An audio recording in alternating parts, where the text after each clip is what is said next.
le podcast de François René.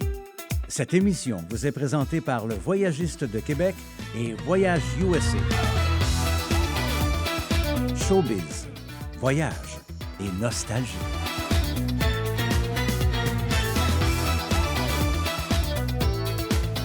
De Québec, de Floride ou d'ailleurs dans le monde, voici François René.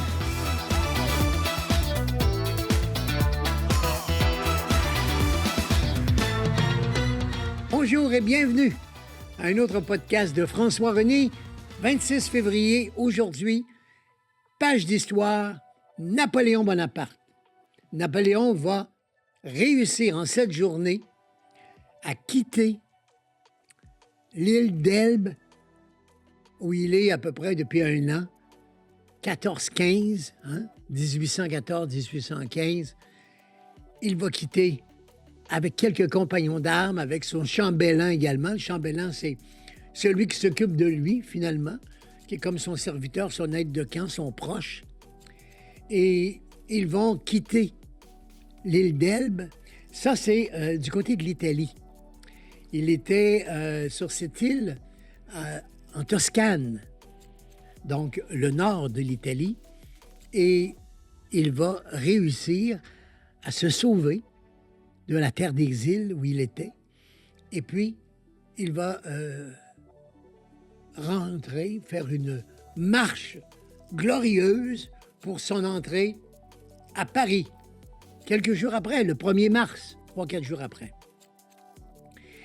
Et il reprend évidemment toute sa splendeur d'empereur, mais ce sera de courte durée, comme vous connaissez l'histoire, puisqu'il va mourir 6 ans plus tard, mais avant.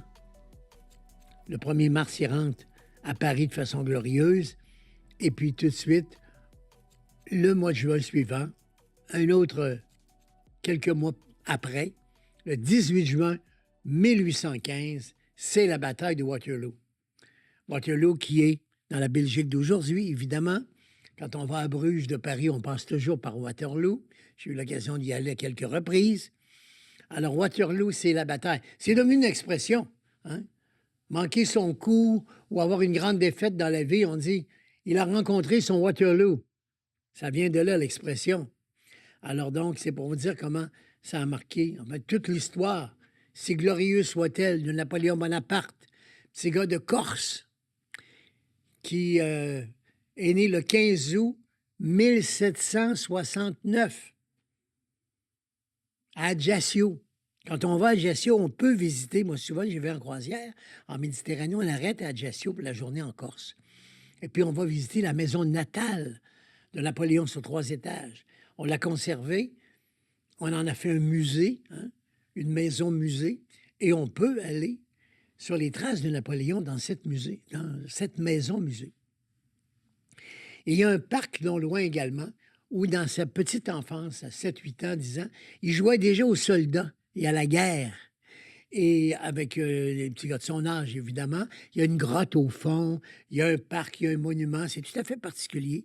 C'est la place Napoléon Bonaparte en Corse, et c'est le parc où il jouait dans son enfance. Il y a des choses à voir en Corse. C'est un beau pays, la Corse. Quoi qu'il en soit, ce n'est pas mon sujet d'aujourd'hui de vous parler de la Corse, mais plutôt de vous rappeler la naissance de Napoléon dans cette ville. À 17 ans, il s'en va au collège militaire. Il est diplômé. Et à 19 ans, 19 ans, il est général de l'armée française. Il va gagner des grandes batailles à Wagram, à Austerlitz, etc. Il va se battre contre les Russes à l'époque, en plein hiver, et des grosses campagnes vraiment importantes. Alors, c'est toute une carrière militaire, Napoléon Bonaparte. Il faut le dire, c'était un grand stratège. Il va mourir trop jeune. Il meurt en 21. Il est né en 1769, donc 31 plus 21, ça donne dans les 52, 53 ans. C'est vraiment très jeune. Pour mourir, lui qui avait une si belle carrière, qui a été l'empereur des Français, le premier empire de France. Alors donc, il est en Corse, monte sur Paris, va à l'école militaire et il devient le général des armées. Son pire ennemi, évidemment, les Anglais, qui étaient les autres conquérants des autres pays à l'époque, les Russes également. Et en revenant d'une campagne russe contre les Russes,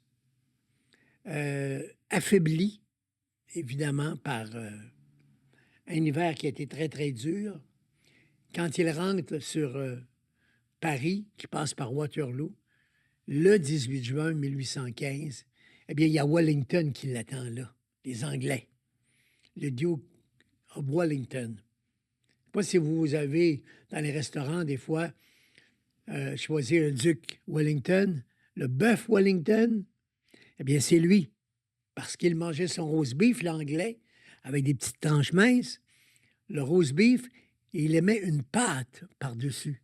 C'était le roast beef avec une croûte, hein? Le roast beef croûté, avec même un petit peu de foie gras au-dessus du roast beef, plus la pâte après, on envoie ça au four. Bon, c'est la recette d'un bon bœuf Wellington.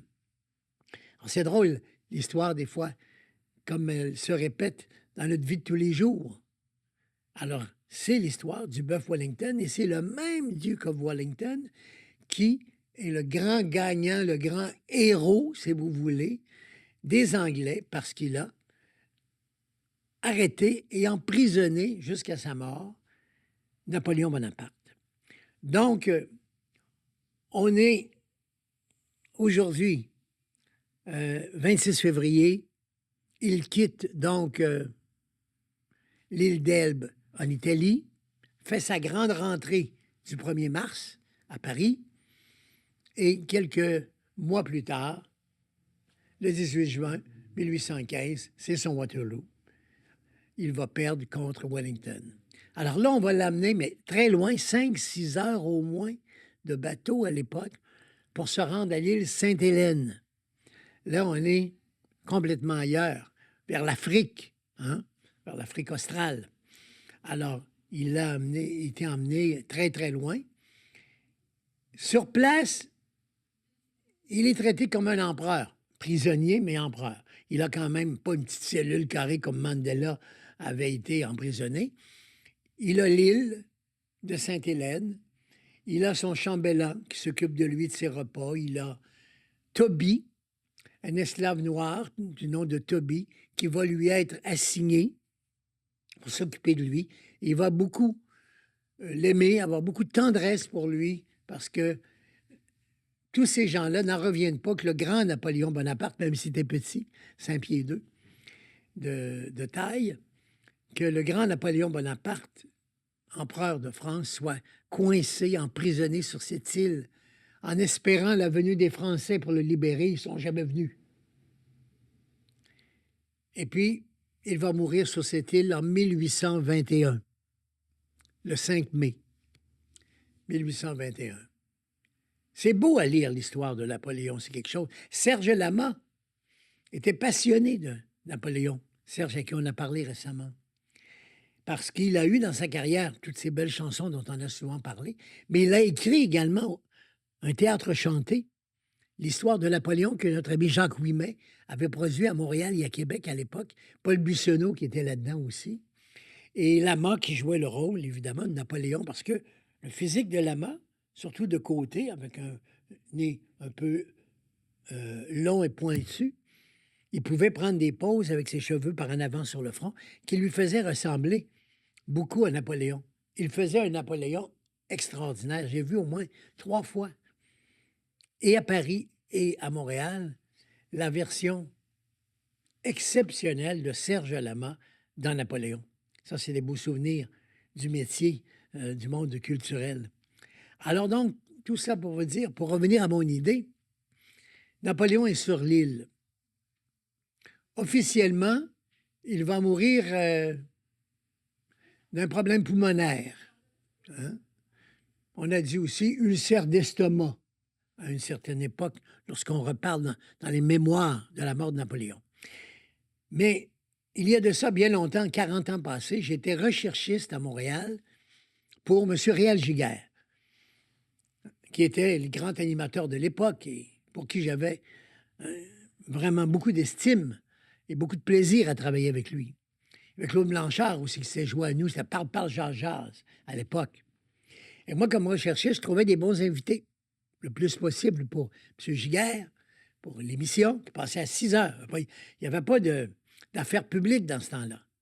Il y avait simplement du variété. Et Réal, c'était de 6 à 7 sur TVA. Et on faisait cette émission-là.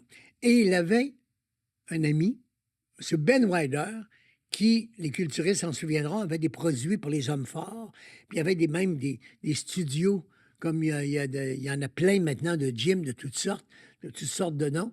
À l'époque, eh bien, il avait une ligne, parce que c'était un homme fort lui-même, Ben Wider, puis il y avait toutes sortes de produits. Puis son à côté ou son argent, il l'a investi dans Napoléon. C'était très important pour lui de collectionner les choses. Son tricorne, le chapeau, il y avait même une mèche de cheveux. Et puis, il y avait toutes sortes de souvenirs de Napoléon. Il venait souvent à Parle Jean Jazz. Quand Réal, ça lui tentait, il disait « Appelle donc Ben Wider ». Mais ça me fait longtemps qu'on n'a pas entendu parler de lui. Il était très riche aussi. Il avait fait fortune dans ses produits.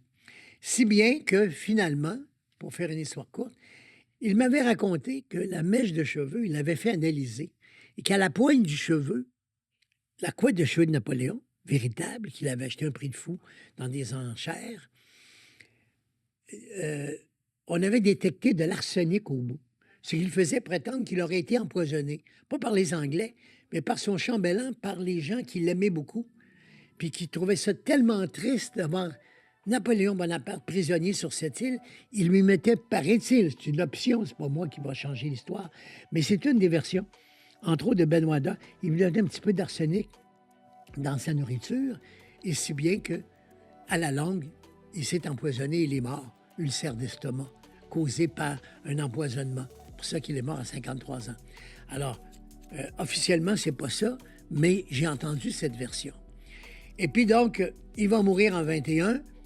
Les Anglais ne veulent pas retourner le corps de Napoléon. Finalement, c'est Napoléon III qui va le récupérer en 1840, 19 ans plus tard, après sa mort. Les restes de Napoléon font l'entente, si vous voulez, qui permettent entente à ce que les restes de Napoléon reviennent, et il est installé dans le tombeau qu'on peut aller visiter, place des Invalides, à l'Hôtel des Invalides, à Paris. Alors, c'est une histoire un peu dramatique quand vous y pensez, tout ça, mais c'est l'histoire de Napoléon Bonaparte, que vous pouvez aller en vous rendant aux Invalides. Et tout ça pour vous dire qu'avec ses épouses, Marie-Louise, Marie la Polonaise, Lama avait chanté dans son théâtre sur Napoléon une chanson absolument merveilleuse, Marie la Polonaise, vous l'écouterez. Et puis Joséphine de Beauharnais, qui est morte en 1809, elle n'a pas vu, elle, la descente aux enfers de Napoléon, mais elle a vécu avec lui les années glorieuses. Alors voilà, une page d'histoire importante. J'ai mêlé un peu Lama à tout cela, la Corse également, mais en gros, on se rappelle aujourd'hui de la triste fin tragique de Napoléon Bonaparte, l'Empire ou l'Empereur du Premier Empire des Français.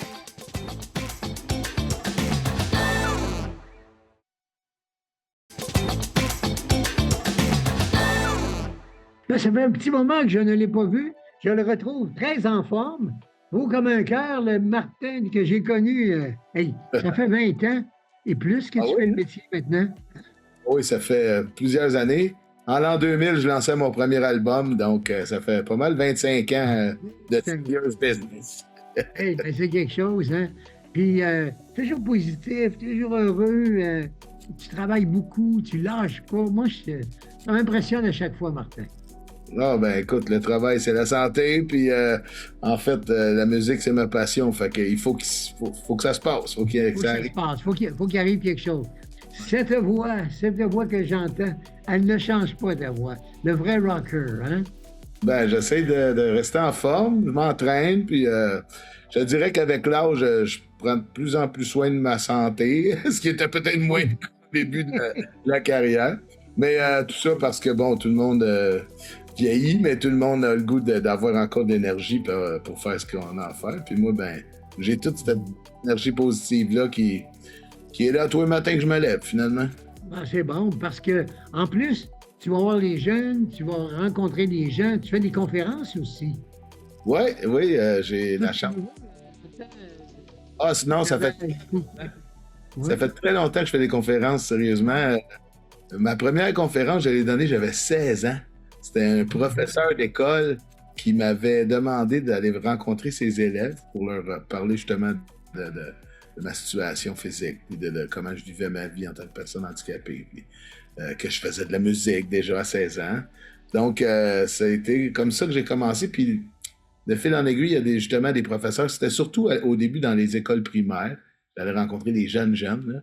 Puis après ça, c'est devenu quelque chose de plus populaire au moment où moi, j'ai percé avec mon premier album en l'an 2000. Et j'allais donc dans les écoles secondaires. J'ai fait aussi beaucoup d'événements corporatifs qui avaient envie d'entendre quelque chose de positif, quelque chose qui faisait avancer leur vie. Puis moi, mon message dans ma conférence, c'est bien simple. C'est justement de vivre la vie à pleines dents, de mordre dans la vie. De mordre dans la vie à plein temps. Mais il faut dire que t'avoir vu en spectacle, déjà, tu parles beaucoup aussi en spectacle. T'aimes ça te raconter. Je parle beaucoup. En fait, je me raconte beaucoup dans mes chansons aussi parce que j'ai des chansons qui sont inspirées justement de mon parcours, de ce que j'ai pu vivre, de cool, de moins cool, les peines d'amour, les bons coups. Puis, mais c'est vrai qu'entre les chansons, j'aime ça mettre en contexte les gens sur le sujet qu'on va aborder ou des fois juste leur dire que la prochaine tune, il faut chanter avec moi. Oui. Parce que tu es un gars de party, finalement. Quand on va te voir, ça lève, là. Moi, c'est ça que tu veux, là. Quand je fais un spectacle, j'ai envie que ce soit un événement, j'ai envie que ce soit une célébration. Puis j'ai surtout envie que les gens autour de moi, je dis les amis, parce que c'est souvent du monde que je considère des amis de loin ou de proche quand on est dans une salle de spectacle ou dans un festival. Et puis, vraiment, c'est l'énergie que tout ça dégage, la chimie entre les gens, puis tout ça. J'ai tout le temps des beaux témoignages aussi des gens qui ont apprécié le show, parce que oui, c'est comme une célébration, puis c'est vraiment dans le but de divertir, puis que les gens sortent de là avec comme un feeling d'avoir vécu quelque chose de spécial. Oui, puis tu as raison quand tu dis de spécial, parce que pour t'avoir vu dans une plus petite salle, puis même au festival, on dirait qu'il n'y a pas de changement. C'est la même énergie, c'est le même gars qui est là, qui est 200 personnes ou 20 000, là, tu sais. Comment on peut faire pour être capable d'aller chercher autant de monde à la fois, quand même? Écoute, dans les petites salles, il y a le côté intime, il y a le côté justement plus acoustique, plus tranquille, même si des fois ça vire à la fête quand même, là. Mais c'est ça, d'aller chercher le public avec nos chansons, avec ce qu'on a à leur dire. Puis j'ai la chance d'avoir eu des chansons dans ma vie. Bon, il y en a que c'est moi qui ai composé, d'autres que des gens m'ont fait. Puis ces chansons-là, ils ont été rejoindre le public. Fait que ça, c'est toujours une valeur plus sûre, disons, dans un spectacle, quand les gens connaissent tes chansons puis les chantent avec toi. C'est là que ça se passe. Ouais. Quand tu as fait aussi ton album là, avec une voix et puis le piano, là, ça, c'est extraordinaire. Ça, moi, les gens qui me connaissaient sous le côté rocker ont resté bien surpris. Ça a plu vraiment à bien des gens, cette parenthèse-là dans mon Parce que tu as un grand range. Je regarde les gens qui vont te voir. Tu as des jeunes, tu as des gars de mon âge qui aiment ça, ce que tu fais. Moi, j'adore Martin Deschamps, personnellement. Je me dis que c'est un des rares artistes, c'est pas tout le monde là, qui a vraiment un grand public. Là. Il est comme Tintin, là, 7 à 77 ans. Ouais, j'avoue que premièrement, les chansons, ils vieillissent bien, dans le sens que ça passe à travers le temps, puis les gens les écoutent encore. Ça fait encore du sens, ce que je disais il y a 25 ans. C'est encore un peu ce que je vis. Puis, il y a comme cette espèce de rendez-vous avec le public, quel que soit son âge. Oui, c'est ça. C'est intemporel. C'est ce que je m'en allais dire. Intemporel, c'est ça. Et puis, tu l'es physiquement aussi. Le même gars que j'ai vu il y a quand même plusieurs années maintenant. Et puis, c'est comme je t'avais vu hier, là. Tu sais, il n'y a pas de changement. Quelques courbatures quand même, des fois. Mais tu es bien conscient que tu gardes quand même cette jeunesse, là. Ouais, ben ça, c'est la musique qui fait ça. Oui, Puis, ça a le même je te offre dis, qu'à l'époque, tu sais. ah ben, c'est une bonne affaire ou pas une bonne affaire, je sais C'est pas. une bonne affaire parce que non, mais c'est extrêmement positif. Ton sourire, les yeux pétillants, je veux dire, t'as le goût encore de faire ce métier-là, ça, c'est sûr. Oui, c'est certain. Mais le goût, oui. Mais il faut vraiment penser à une nouvelle façon de vivre la musique aujourd'hui. On a, par chance, encore l'occasion de faire des spectacles, de présenter des shows qui peuvent faire qu'on peut gagner notre vie encore. Mais il y a le Parce que côté. la vente de disques, c'est plus possible. C'est Non, ça pas fonctionne plus d'argent à vraiment. faire, hein. Mais c'est pas grave, la passion est encore là. Le public est au rendez-vous tout le temps. Fait que ça fait que je continue.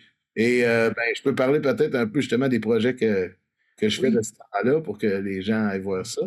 Entre autres, l'album numéro 10, qui est mon 10e en carrière, qui est sorti au début de l'été de 2024, et Oui, puis qui alimente en fait plusieurs chansons dans le spectacle. dans le show, hein. C'est très festif. C'est un album où on retrouve du country, du rock, du blues, un peu toutes les chansons, les musiques qui m'allument finalement. Oui. Puis on a aussi un projet de spectacle Big Band que j'ai d'ailleurs présenté la semaine dernière. Ça C'est pas au courant, ça. Ah ouais? c'est 18 musiciens qui m'accompagnent, un big band avec un drum, une bass, 5 sax, 5 trombones, La 5 trompette. piano, guitare. Et puis, on fait vraiment l'époque des crooners. Donc, je vais chanter Frank Sinatra, Bobby Darin, je fais du Louis Armstrong, Ray Charles. Fait que toutes les tunes préférées de ma mère, là. Hey, ça, c'est un beau projet. Je disais tantôt, tous les publics 7 à 77 ans, la preuve. Ouais, On va y aller, les plus vieux vont aller voir ça, un show crooner par Martin.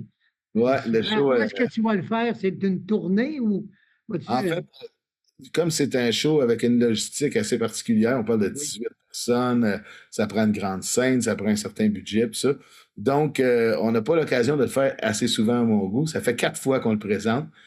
Là, il y a 2 semaines, on l'a fait à Joliette, près de chez moi. Moi, j'habite à Rawdon. Parce que ma mère célébrait ses 80 ans. Et puis là, ma mère, elle capote ce show-là. Mais évidemment, c'était ouvert au public aussi. Mais Oui. la première, pourquoi je le présentais dans le coin ici, c'était pour célébrer ma mère, en fait, et mon père aussi, qui va avoir 80 bientôt. Mais donc, ça a été un succès. C'était une salle de 700 places. Il y avait 700 personnes. Puis ça a été magique. De chanter avec un big band comme ça, pour moi, c'est un cadeau de la vie. Là. C'est vraiment, Oui.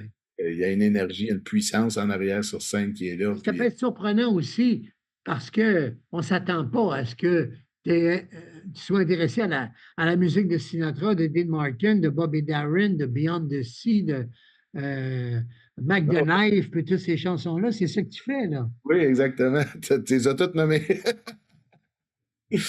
Non, mais c'est des chansons que mes parents écoutaient quand j'étais jeune, des chansons qui ont, encore une fois, passé à travers le temps, puis qui sont encore en demande. C'est des chansons qui mourront jamais. Oui, Donc, puis tu as la voix. Tu as la voix pour le faire aussi, ça, c'est ça. j'ai la voix pour le faire parce que quand les gens se lèvent après 3 ou 4 chansons, c'était toujours des rappels puis des ovations. Fait qu'on était bien, bien contents de présenter ça. Et on espère pouvoir le représenter peut-être dans les casinos au Québec puis à travers le monde. Oui. Ben non, mais partout, évidemment, tu pourrais aller aux États-Unis, tu pourrais aller n'importe où. Et les casinos, il n'y a pas de meilleur endroit que les Casinos de Montréal, par exemple, pour faire ce genre de spectacle-là avec 18 musiciens. Ouais, ouais. Ouais. Les gens qui veulent savoir où tu es, c'est martindeschamps.com et comment on te rejoint?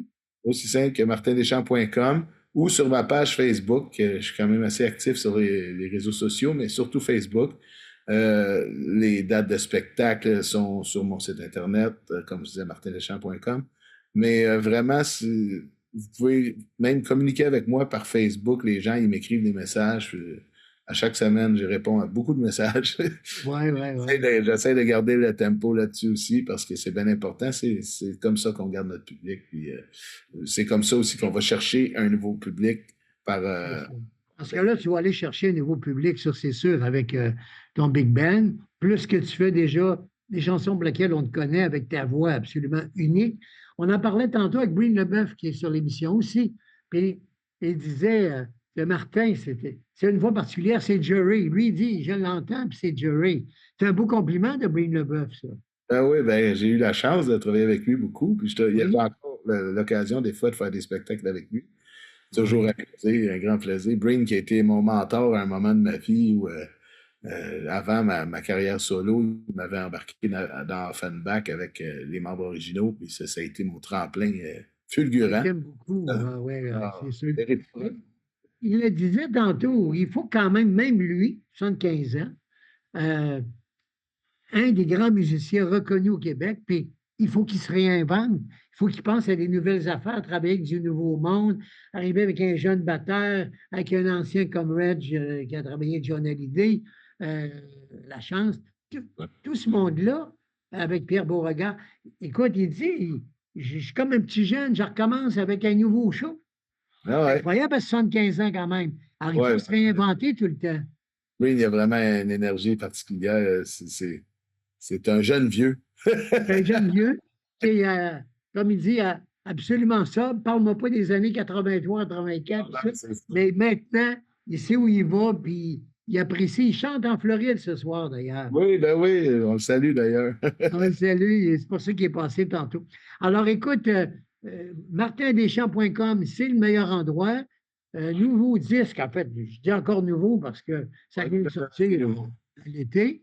Et puis là-dessus, tu reprends des chansons qu'on connaît ou c'est des nouvelles? C'est des nouvelles chansons, oui.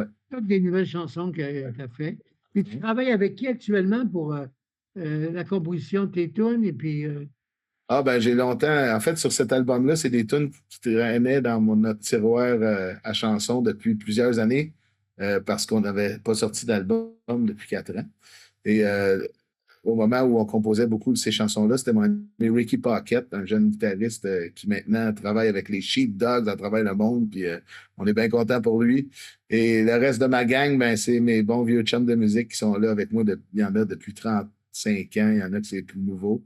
Et puis, j'ai l'appui aussi de bien des gens autour. Depuis que je fais ce métier-là, ben j'ai la chance de connaître des gens qui m'aident autour, que ce soit des producteurs, des trackers. Justement, je suis à la chasse de producteurs pour mon show Big Band. Là. Ben écoute, c'est lancé, ça serait très bien. Moi, je dis aux gens de Casino de Montréal, Capitole de Québec, des shows de crooner, là, ça serait absolument sensationnel de le voir. Ben, je le souhaite, Martin. Deschamps.com. Pour les conférences, c'est pareil, ou même si on veut te rejoindre, finalement, c'est le... C'est très simple. Sur la page Facebook, il y a même notre numéro de bureau sans problème. Mais pendant les conférences, fais-tu quelques chansons aussi? Oui, c'est un spectacle-conférence, en fait. Ouais. Un spectacle-conférence, c'est important de le dire également parce que tu es capable de chanter. Moi, je t'ai vu en studio ici avec nous, ben, pas où je suis maintenant, mais quand tu venais seul avec un piano, puis tu me faisais 2-3 tunes, c'était extraordinaire. Ça sonnait, là, avec ta voix qui est absolument unique. Alors, lâche pas, Martin. Moi, je suis très content d'avoir eu tes nouvelles. Quand on m'a dit, on peut rejoindre Martin, seras-tu intéressé à l'avoir? J'ai dit oui tout de suite parce que j'ai que des bons souvenirs te concernant et de te retrouver en forme. Je suis bien heureux, bien content. Je te souhaite bien des shows de crooner, que la carrière continue, bien des conférences.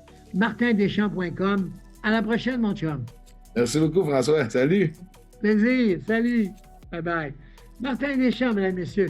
Ça fait plaisir de le retrouver. Écoute, on est quand même gâtés. Breen Leboeuf et Martin Deschamps, les deux sur le même show. Quelque chose. Un show rock ce matin pour vous. On fait la pause là-dessus. On revient dans un moment.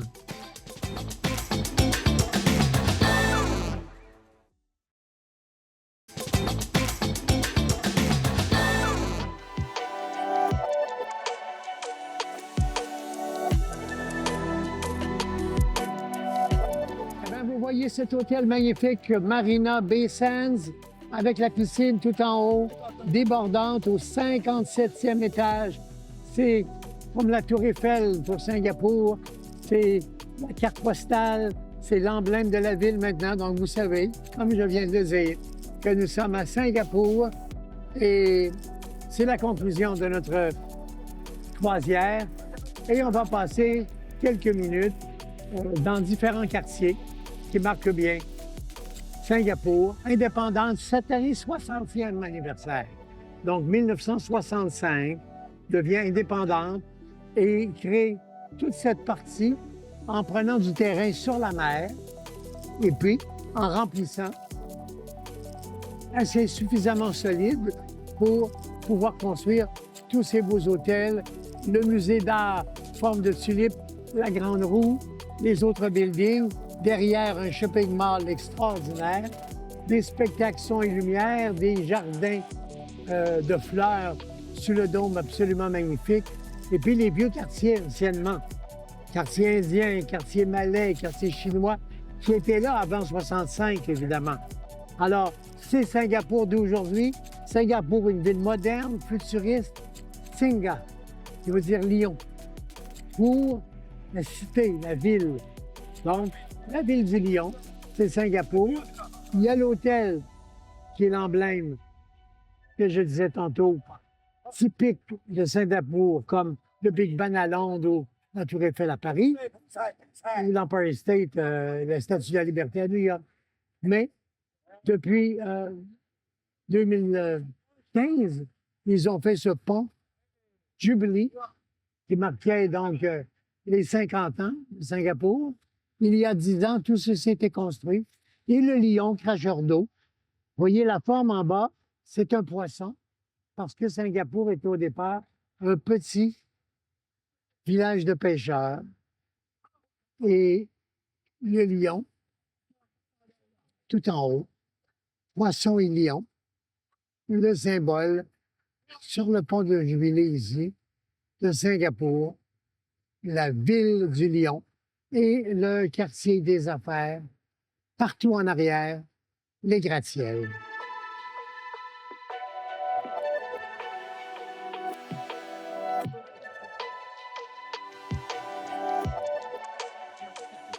Et nous voilà dans le quartier malais, dont je vous parlais, 13 de la population de Singapour est malaisienne. Vous vous souvenez de la Malaisie, on y est passé il y a quelques jours. Je vous ai présenté un reportage. Alors, on rentre dans le quartier malais de Singapour parce que Singapour appartenait complètement au 18e siècle à la famille royale de la Malaisie. Le sultan malaisien possédait Singapour. Les Anglais sont arrivés. Ils ont vu le potentiel, le port, le commerce qu'on pouvait y faire, la plaque tournante internationale. Ils ont compris ça. Et ils se sont entendus avec le sultan pour acheter ou se donner toute la propriété de Singapour, qui devient à ce moment-là Empire britannique. On dit qu'il a signé un traité avec plaisir, mais je ne sais pas comment ça s'est fait à l'époque. Mais bref, le sultan malaisien a redonné son territoire. Et c'est les Britanniques qui en ont profité. Alors voilà pourquoi il en reste encore des Malais ici, 13 de la population. Et ils ont leur quartier également, très typique. Quand on visite le quartier malais, on y retrouve dans la nourriture locale, évidemment, beaucoup de magasins pour enfants, parce qu'ils font beaucoup de bébés. Et puis, tout est à l'extérieur. Hein, le quartier, on visite dans les rues. C'est un peu comme on a déjà vu, par exemple à Kuala Lumpur ou ailleurs, ce qu'on appelle street art, c'est-à-dire des bars, des restos, des magasins. C'est piétonnier également. Mais ce qui est intéressant, c'est que tout, absolument tout, est typique.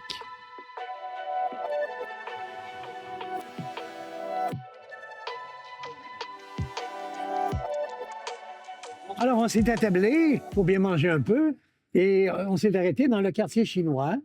Et j'en profite pour goûter aux plats locaux et avoir un petit brin de conversation qui va vous intéresser, puisque c'est notre ami depuis 10 ans. Tous les groupes, tous les gens individuels qui arrivent sur Singapour, c'est elle, Cindy, qui s'occupe d'eux. Donc, si vous venez avec nous à Singapour, vous la connaîtrez. Elle connaît parfaitement son pays. C'est une historienne, c'est une femme formidable qui plaît toujours à tous nos voyageurs. Alors, je vous la présente avec grand plaisir.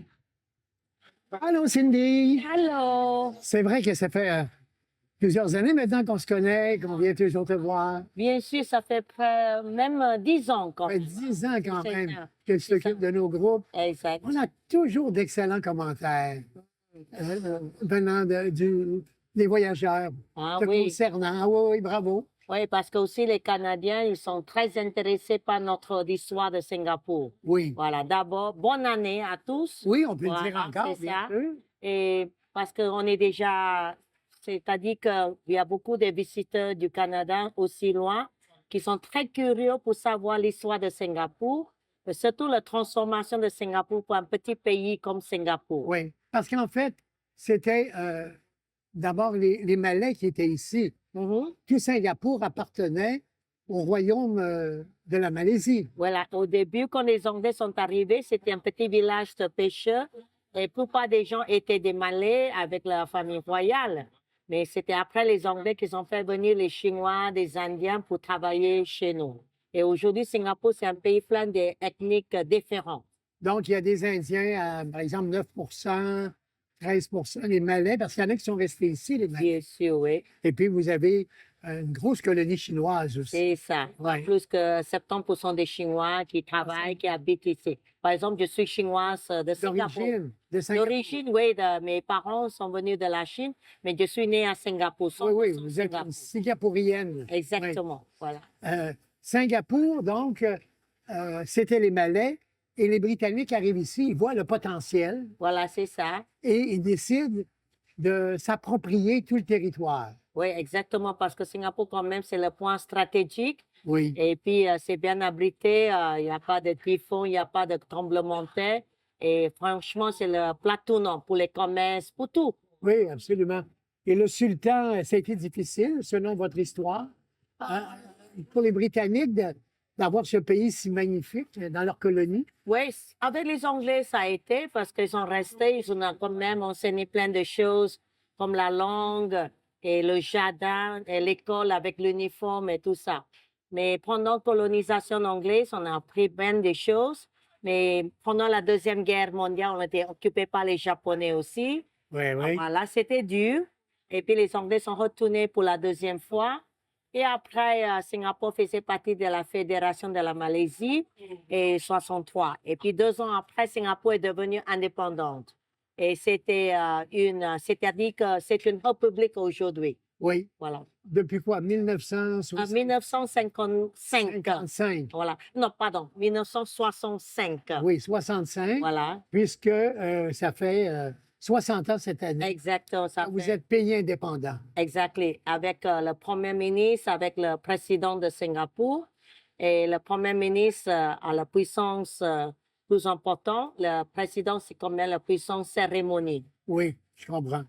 Et les Anglais, le fondateur, on le voit partout, son nom, sur les hôpitaux, à l'hôtel et tout ça. Oui. En 1810, donc, il arrive. 1819. En 1819, exactement. Exactement. Monsieur Raffles. Raffles, voilà. Sir Stanford Raffles. Voilà. C'est ça. Il est le fondateur de la ville. Oui, Et 1819. Oui. Et donc, hôtel, hôpital, plein de choses qui oui, c'est son ça. nom. L'école, l'avenue, musée à l'époque, tout ça, ça porte son nom. C'est quand même pour savoir bien l'histoire de Singapour. Oui. Et Singapour a eu un président pendant de nombreuses années. Oui, plutôt le Premier ministre. Premier ministre? On a eu le monsieur Lee Kuan Yew comme notre Premier ministre pour 31 ans. 30, Il était réélu tous les 5 ans et depuis 1959 jusqu'à 1990, il était réélu comme le Premier ministre. formidable. Formidable, hein, Ouais. formidable. Et puis, il a fait dans ses politiques une ville verte. On l'appelle Garden City. Correct. Déjà, il a commencé l'idée de planter plein d'arbres à Singapour pour être le jardin, cité du jardin, cité dans le jardin. Et dans 2030, Singapour deviendra cité dans la nature parce qu'on va ajouter 1 million d'arbres en plus. Il y en a déjà 7 millions. Oui, c'est ça. Ouais. Voilà. Même quand on bâtit un nouvel édifice, il faut qu'il y ait un pourcentage important de la construction qui soit verte aussi. Oui, ça c'est important avec le changement climatique. C'est aussi pour aider à baisser la température, surtout dans le centre-ville. Oui, parce que c'est très humide. Très humide, 90%. C'est aussi joli comme esthétique Oui, pour promouvoir le bien-être des gens. Comme vous voyez les verdures, c'est sublime, franchement. Absolument. Ah, voilà. et puis il y a ce bel hôtel qui est l'emblème avec la piscine, le bateau de haut, les 3 tours, où nous restons, nous, le Pacifique, là. Et c'est ça. Il y a l'hôtel ancien aussi, qui est magnifique, qui porte le nom du fondateur. Exactement, qui s'appelle Raffles Hotel. Exactement. Mhm. Là où on a créé le fameux Singapore Sling. Exact, c'est la boisson considérée plus ou moins nationale de Singapour avec le gin, cherry brandy, Cointreau, jus d'ananas, jus citron vert, de goût d'Angostura. Il s'appelle le Singapore Sling. Et ça fait le tour du monde, parce que même chez nous au Québec, dans une série ancienne de la famille Plouffe, que les gens ont vu, c'était dans les années 50. D'accord. Et déjà, un des personnages principaux, c'était Rita Toulouse. Les gens qui nous écoutent la connaissent. Et elle buvait déjà au Québec dans les années 50 le Singapore Sling. Ah oui, c'est-à-dire que c'est connu dans le monde entier, quoi.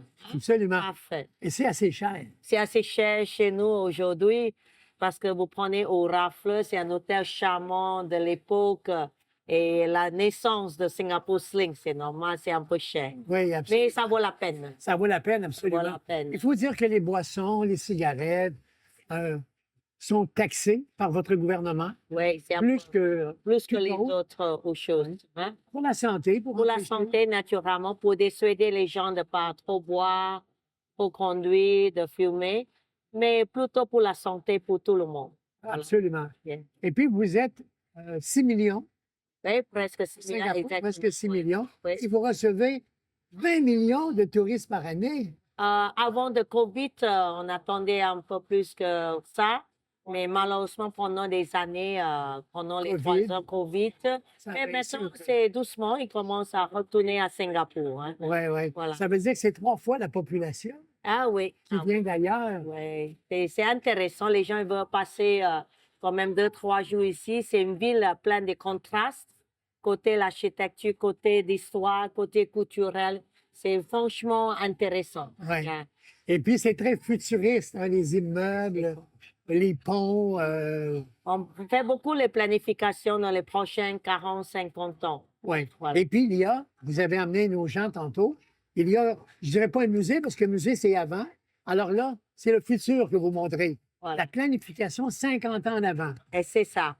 À toute l'histoire, plus ce qui est prévu par le gouvernement pour les Voilà. prochaines années. Entre le gouvernement, collaboration avec les agences gouvernementales, avec la population, on a vraiment envie de transformer Singapour en Smart Nation. Pour Oui. travailler, pour vivre et aussi pour s'amuser. Oui. Hein. Avoir le plaisir de bien vivre, Yes. de bien gagner sa vie également. Évidemment, la question que les gens se demandent ce matin, où est là, Cindy a pris son français? Oh, c'est une vraiment belle histoire. J'ai travaillé dans un petit hôtel pour gagner l'argent des poches quand j'étais au collège. Et j'ai rencontré un couple français, mais de Suisse, plutôt de Suisse, de Genève. Oui. On s'est sympathisé. Un jour, ils m'ont invité à Genève pour apprendre la langue. J'ai dit que je ne connaissais pas du tout la langue.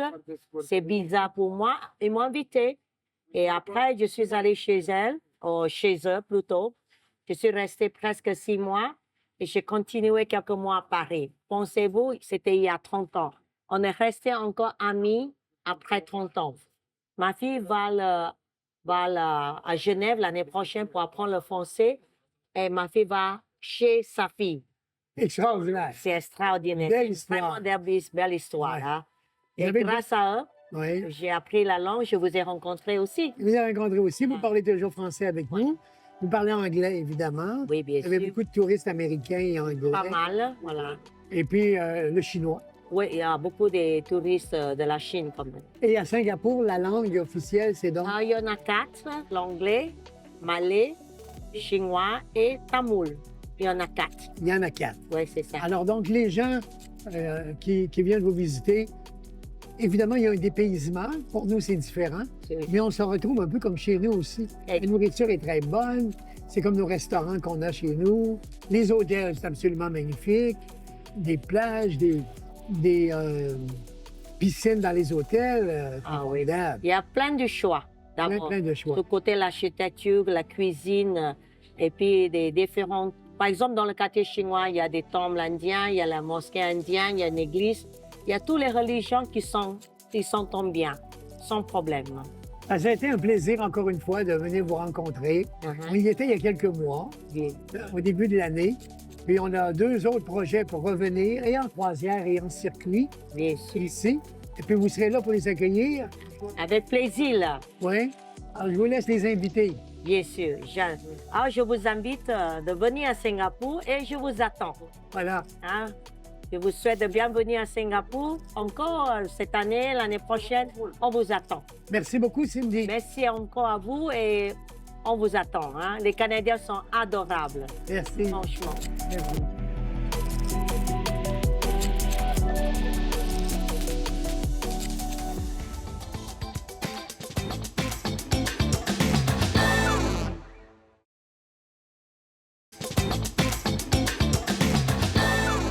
Alors, en terminant l'émission, je prendrai les dernières minutes pour vous parler de notre croisière en Asie. Pourquoi? Parce qu'on a parlé avec Cindy, évidemment, de Singapour. Je suis sûr que je n'ai le goût, avec les belles images qu'on avait, d'aller à Singapour.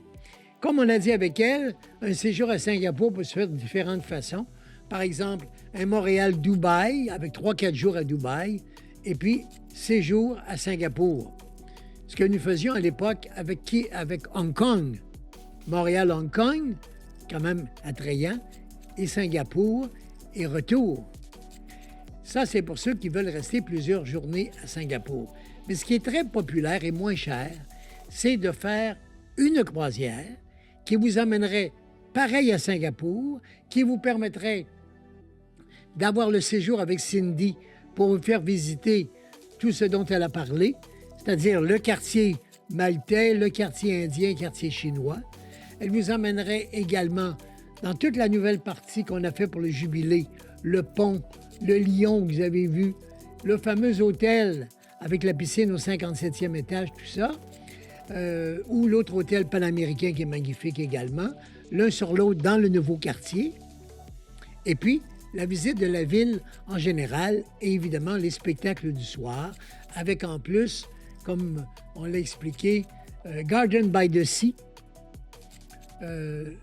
une serre de fleurs absolument magnifique qu'il faut voir absolument. Ça a coûté des milliards de dollars et un centre d'achat adjacent au Garden et puis au fameux hôtel où on peut se rendre à pied, Marina Bay Sands.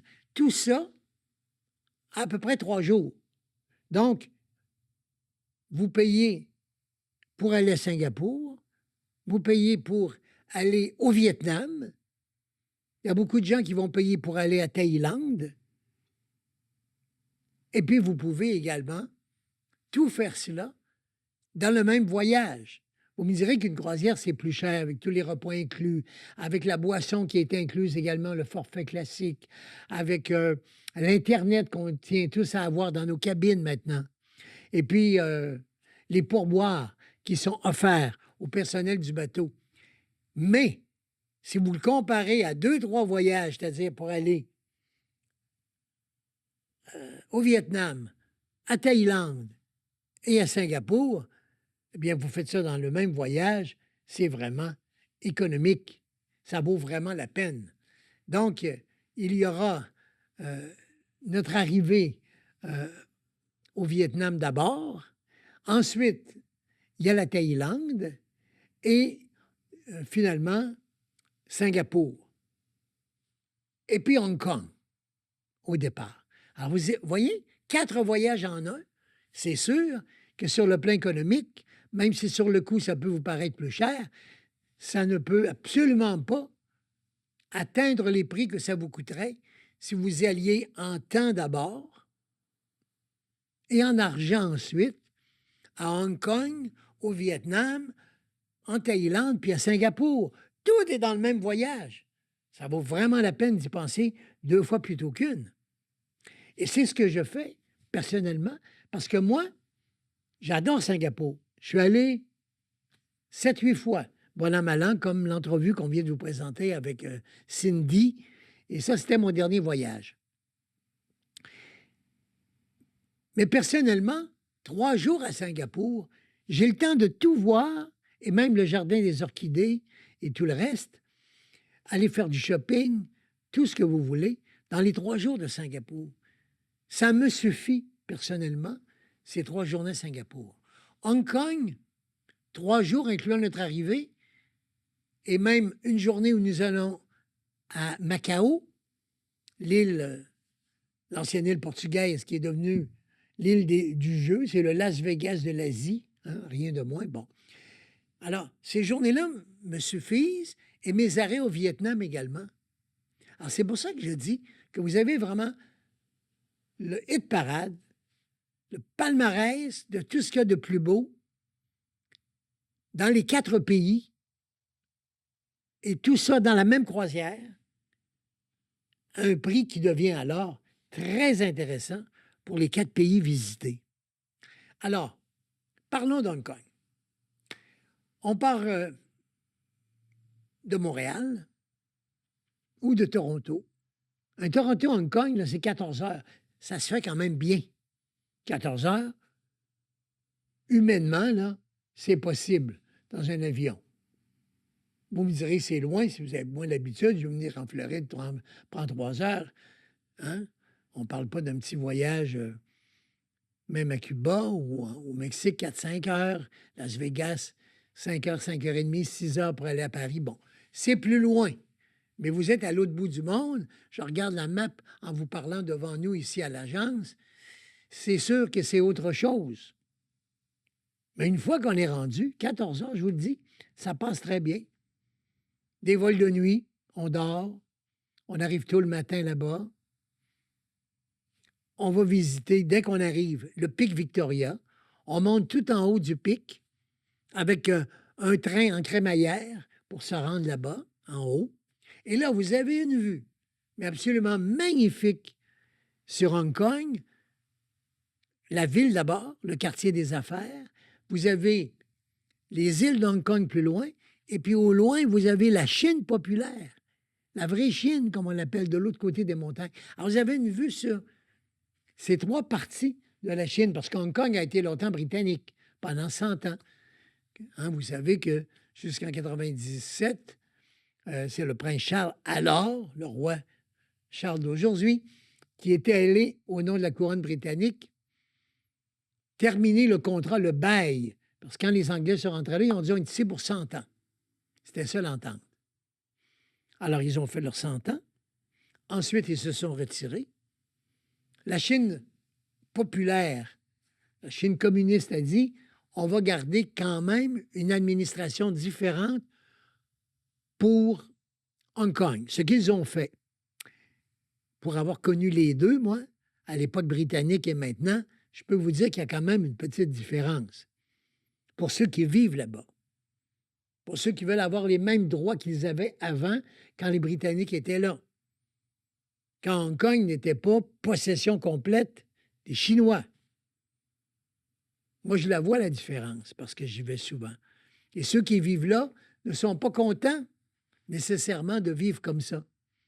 Mais pour nous qui allons visiter, je vous le dis, ça ne change rien, absolument rien. Et en plus de visiter Hong Kong, le Grand Bouddha, le marché Stanley et tout le reste, on va aller une journée en aéroglisseur pour se rendre à Macao.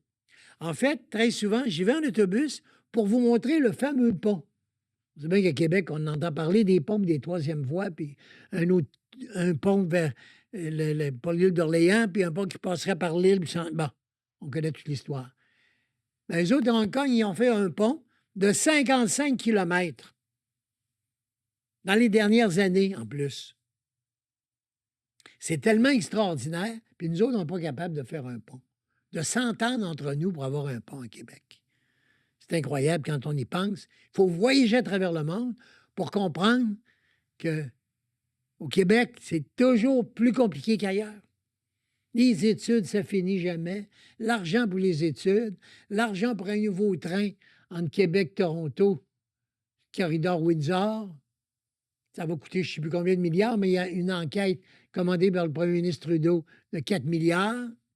Combien de milliards d'études, puis de centaines de millions qu'on a dépensés, les gouvernements. Depuis que je suis petit gars, qu'on est supposé avoir un tunnel qui nous traverserait à Lévis, au lieu de prendre le bateau de la traverse. Mais on n'est pas arrivé encore. Hong Kong, pour aller à Macao, 55 000, donc 55 kilomètres. On peut y aller maintenant. Le pont est là, il est magnifique. Fait que je passe par le pont, faire une histoire courte, pas me mêler dans la politique. Et puis, on revient par l'aéroglisseur, parce que ça va plus rapide, ça prend 1 heure. Alors, c'est notre visite à Hong Kong et à Macao, où il y a une quarantaine de casinos. C'est le petit Las Vegas de l'Asie. Bon. Après Hong Kong, c'est là qu'on va monter à bord de notre navire, et puis on va se rendre en Thaïlande, où T et son équipe nous attendent. Je vous l'ai présenté déjà, T, le guide, notre ami là-bas depuis 15 ans qui s'occupe de nous. Il va nous emmener à Hanoï, capitale, avec le mausolée de Ho Chi Minh et tout le reste. On va avoir ensuite le plaisir d'aller à la baie d'Along. C'est une merveille du monde, absolument extraordinaire d'aller à la baie d'Along en bateau, visiter les grottes là-bas et tout le reste. Il va nous emmener à Hoi An, qui est pour moi la plus belle ville du Vietnam, à peu près au centre du pays, avec le beau pont japonais qui est là. Et puis, finalement, au sud, où il va faire très chaud, l'ancienne ville de Saigon, qu'on appelle aujourd'hui Ho Chi Minh. Ça, c'est notre visite au Vietnam. Après ça, on va se retrouver à Thaïlande, Bangkok, pour y passer une couple de jours en masse pour voir la ville, les temples, les Bouddhas et tout le reste, et puis aller au marché flottant sous Dadenak. Ensuite, on va quitter la Thaïlande pour arriver finalement à Singapour, sortir du navire et puis profiter du moment qu'on est là pour visiter Singapour, comme Cindy vient de l'expliquer, comme les images que je vous ai rapportées. Et puis on rentre au pays, Singapour, Hong Kong, Toronto, Montréal. C'est-tu merveilleux comme voyage? C'est extraordinaire. Ça complète bien les images que je vous ai montrées de Singapour. Et puis, que Cindy vous a expliqué son pays, c'est absolument magnifique comme endroit. C'est à ne pas manquer. Et je vous le propose au mois de février, le 23 janvier, en fait, au 11 février. Voilà les dates de ce voyage en Asie, Hong Kong, Vietnam, Thaïlande et Singapour.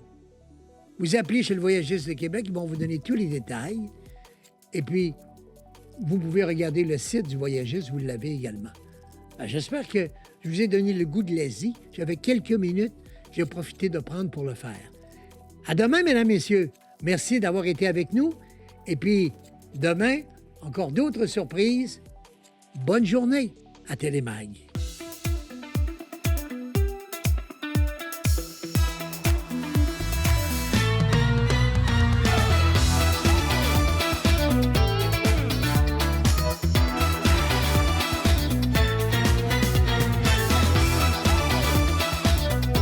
Cette émission vous a été présentée par le Voyagiste de Québec et Voyagiste USA.